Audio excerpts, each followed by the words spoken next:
अंदर हम Rahu in the sixth house के ऊपर डिस्कशन करने वाले हैं। क्या जितने भी लोगों के Rahu in the sixth house होता है वो सारे सक्सेसफुल होते हैं? एक मिडिल क्लास के भी Rahu in the sixth house निकल जाएगा, एक पॉलिटिशियन के भी Rahu in the sixth house निकल जाएगा, एक बिजनेसमैन के भी Rahu in the sixth house निकल जाएगा, एक ऑटो चलाने वाले के बेटे के भी Rahu in the sixth house निकल जाएगा। क्या सारे लोग सक्सेसफुल होते हैं? नहीं होते। सर, हम ऑब्स एस्ट्रो पे ना जो भी डिस्कशन करते हैं वो लॉजिकल होता है। अगर आपको कोई भी चीज समझ ना आए, आप कमेंट कर दीजिए। अगर हम उस कमेंट का लॉजिकल आपको आंसर नहीं दे पा रहे तो इसका मतलब हमको कम आता है। Rahu in the sixth house को अगर आपको समझना है ना, Rahu in the sixth house 1/12 सबके प्लेसमेंट होगी। उसमें फिल्टर होगा कि किसके राहु की दशा चल रही है।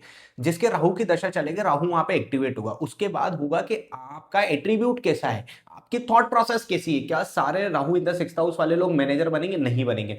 क्या सब लोगों की लिटिगेशन देखने को मिलेगा? नहीं मिलेगा। सबकी लाइफ अलग अलग होगी। लेकिन जो भी लोग इस तरीके से प्रिडिक्ट करते हैं कि Rahu in the sixth house में आपके ये हो जाएगा, Rahu in the sixth house आपको जेल ले जाएगा, Rahu in the sixth house तो मोदी जी के भी है, आप तो पॉलिटिशियन बन जाएंगे, ऐसा कुछ भी नहीं है। ये सारी बातें बेसलेस है। Rahu in the sixth house एक स्पेशल प्लेसमेंट इसलिए होती है क्योंकि राहु को कंपटीशन पसंद है, वो हाउस कंपटीशन का है।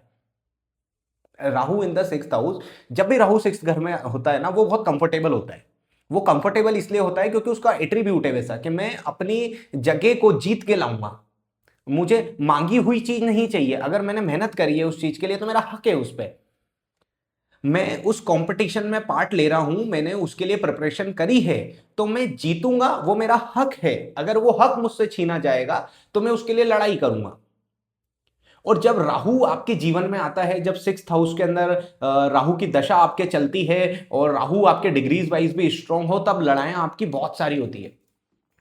हर दिन एक नई जंग होती है आपकी Rahu in the sixth house के अंदर। अगर आप ऑफिस के अंदर हो तो काफी सारे लोग आपको एक तरीके से ऐसा शो कर देंगे कि तुम डिजर्विंग नहीं हो इस पोजीशन के लिए, लेकिन आप हो उस पोजीशन के लिए डिजर्विंग, इसलिए आप वहां पर हो। तो आपको कंपटीशन से उस चीज को साबित करना पड़ेगा कि क्यों हो आप उस चीज के लिए। और अगर आपको आगे भी बढ़ना है तो भी आपको उस चीज को दिखाना पड़ेगा। Rahu in the sixth house ना जिन भी लोगों के होगा, सबसे पहले उनके अंदर एक क्वालिटी दिखेगी कि ऐसे लोग ना अपनी जगह के लिए बहुत फाइट करते हैं। मतलब अगर ये टियर 3 कॉलेज से भी पास आउट है और इन्होंने एमएनसी के अंदर जॉब करने की सोच ली, तो अब ये टॉप नॉच कंपनी में जाएंगे। लेकिन इनको किस्मत से चीजें नहीं मिलती, इनको मेहनत से चीजें मिलती है। ये दिन रात एक कर देंगे उस चीज को अचीव करने के लिए। अगर ये लोग मिडिल क्लास फैमिली से भी आते हैं और ये साथ में पढ़ाई कर रहे हैं तो ये जॉब ढूंढने लग जाएंगे और ये जॉब के अंदर एक्सेल कर देंगे। इनका इंटेलेक्चुअल माइंड होता है वैसा। ये लोग झूठ को पकड़ना जानते हैं। Rahu in the sixth house जब भी आप लोगों के होगा तो ऐसे लोगों की फ्यूचरिस्टिक थॉट हो जाएगी। इनको पता है कि कौन सा बिजनेस चलेगा, कौन सा नहीं चलेगा। Rahu in the sixth house जब भी आपकी लाइफ के अंदर आएगा, और अगर आपके राहु की दशा आ जाए, अगर आपके राहु की दशा नहीं है सिक्स्थ हाउस के अंदर तो उसका कोई महत्व नहीं है, वो एक्टिवेट ही नहीं है। और अगर आपके राहु सिक्स्थ हाउस के अंदर है और उसमें दशा भी आपके राहु की आ जाए और वो टॉरस के अंदर और लिब्रा के अंदर एग्जॉल्ट हो जाए, अब आपकी थॉट प्रोसेस यहां से बहुत ज्यादा हो जाएगी। आपकी थॉट प्रोसेस होगी कि अब मुझे फर्क नहीं पड़ता कि बॉलीवुड के अंदर कंपटीशन कितना है, मुझे फर्क इस चीज से पड़ता है कि मेरा डेब्यू कब होगा, मेरे को फर्स्ट रोल कब मिलेगा। मैं इस कंपनी के अंदर अगर टियर 3 कॉलेज से आया हूं और कोई टियर 1 कॉलेज से आया है और हम सब दोनों ने एक साथ अपना करियर स्टार्ट करा है, तो अब मुझे फर्क नहीं पड़ता कि आपकी नॉलेज क्या है, आपका बैकग्राउंड क्या है। मैं वो जगह को हासिल करूंगा, चाहे मुझे उसके लिए दिन रात एक करने पड़े, 3 साल लग जाए, लेकिन वो डेस्टिनेशन मेरी है। अब मेरी जर्नी क्या होगी वो मैं डिसाइड करूंगा। आपकी जर्नी होगी Rahu in the sixth house की कंपटीशन, खुद से कंपटीशन, खुद की बुराइयों से कंपटीशन। कि अगर मैं आज 4 घंटे काम कर रहा हूं तो ये मेरी कमी है, मेरे अंदर कमी है कि मैं सिर्फ 4 घंटे ही काम कर सकता हूं, क्या मैं 6 घंटे काम करूंगा। तो यहां जंग खुद से हो गई, यहां मेहनत खुद के लिए हो गई।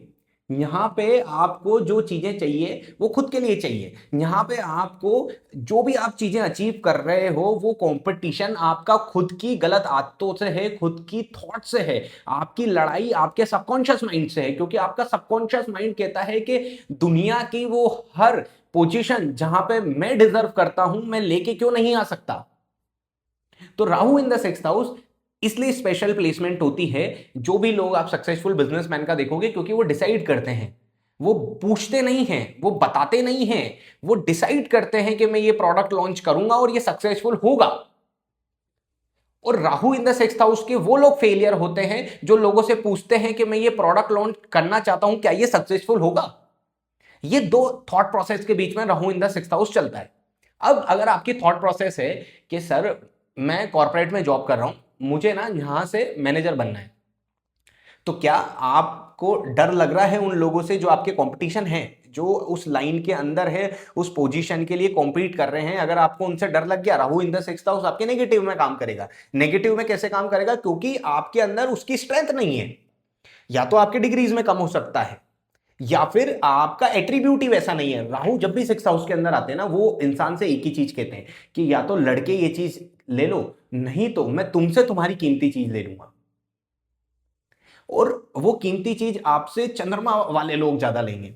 तो राहु जब भी आपके सिक्स्थ हाउस के अंदर हो जाएंगे, वहां पे आपका एक बिहेवियर ये वाला आएगा कि अब कोई फर्क नहीं पड़ रहा है रास्तों से, हमको तो सिर्फ डेस्टिनेशन अचीव करनी है। उसके अलावा अगर आप बिजनेस भी कर रहे हो तो आपको कोई फर्क नहीं पड़ता कि आपके मार्केट में कितने कंपटीशन है। फॉर एग्जाम्पल, आप एक अगरबत्ती का बिजनेस कर रहे हो, फॉर एग्जाम्पल आप मैन्युफैक्चरिंग का बिजनेस कर रहे हो और पहले ही ऑलरेडी 100 ब्रांड खुल चुकी है। आप कुछ ऐसी क्रिएटिविटी लेकर आओगे, आप कोई ऐसा क्रिएटिव माइंड चलाओगे, इतनी मेहनत करोगे कि आप अपने कंपटीशन को बीट कर दोगे कोई नई चीज को लाके। आप फ्रेग्रेंस ही नई उसके अंदर इंट्रोड्यूस कर दोगे, आप 2-3 फ्रेग्रेंस को मिला के एक ऐसी फ्रेग्रेंस बना दोगे जो अभी तक मार्केट में नहीं है। अब आपको फर्क ही नहीं पड़ा कंपटीशन से, क्योंकि आप डरे नहीं कंपटीशन से, आपने उस कंपटीशन को बीट कर दिया।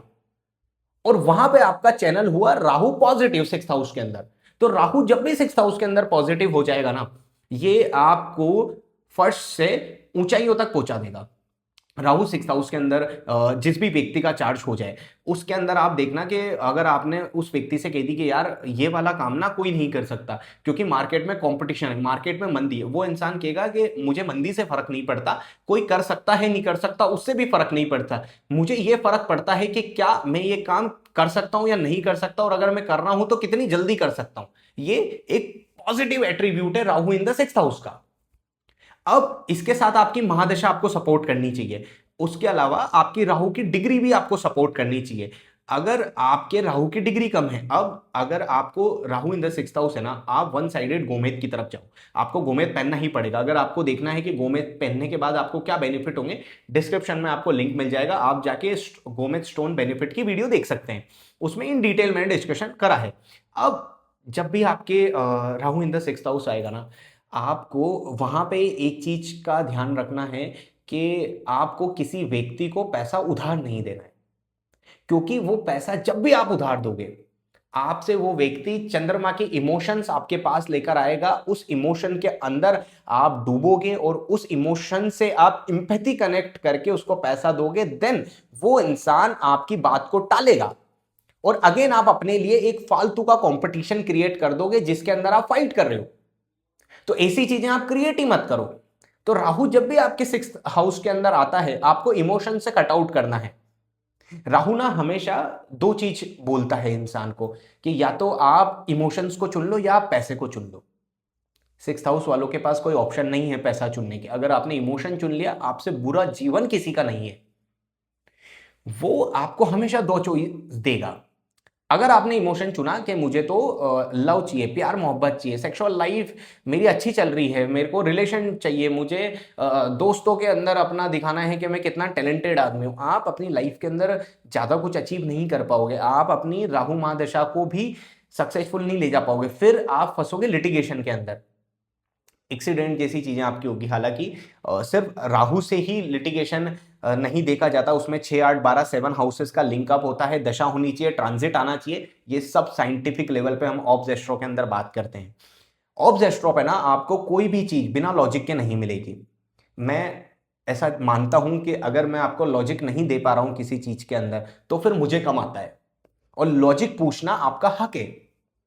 तो कोई भी एस्ट्रोलॉजर अगर आपको किसी चीज का लॉजिक नहीं दे सकता, तो वो एस्ट्रोलॉजर के अंदर कमी है, आपके अंदर कमी नहीं है, आपने तो सही सवाल पूछा है। तो अब राहु सिक्स्थ हाउस पे जैसे ही आपके आएगा, तो आपको सिर्फ एक चीज चुननी है कि पैसा। मुझे तो अगर दुनिया के अंदर अपना स्टेटस शो करना है, तो मैं वो इंसान नहीं हूं जो ज्ञान से अपना स्टेटस शो करे कि अरे ये व्यक्ति कितना ज्ञानी है। मुझे शो करना है कि इस व्यक्ति के पास पैसा कितना है, वो है Rahu in the sixth house.